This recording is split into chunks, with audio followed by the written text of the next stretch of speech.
Қайырлы күн барша көрермендер, менің каналыма қош келдіңіздер. Бүгін сіздермен өте дәмді әрі оңай жасалатын салат дайындайтын боламыз. Видеоны соңына дейін қарап, менімен бірге болыңыздар. Ұнаса лайк басып, комментарий қалдырып отырыңыздар. Алдымен қиярымызды майдалап кубиктап турап аламыз. Бөлек ыдысымызға саламыз. Пиязымызды да кубиктап тураймыз. Қызыл пияз салатымызға түс беріп тұрады. Келесі петрушкамызды тураймыз. Өте майдалаудың қажеті жоқ. Шпротымызды да төрт бұрыштылап турап аламыз. Плавленый сырымызды өткіштің үлкен көзінен өткіземіз.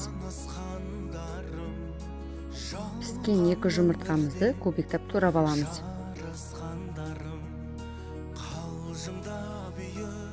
Екі ас қасық майонез қосамыз, аздап тұз, бұрыш қосамыз және жақсылап араластырамыз.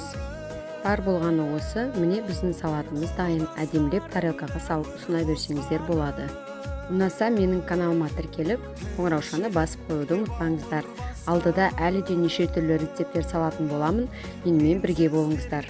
Дәмі ерекше бұл салатты міндетті түрде жасап көріңіздер. Әсіресе қонақ дастарханына салғанға өте керемет салат.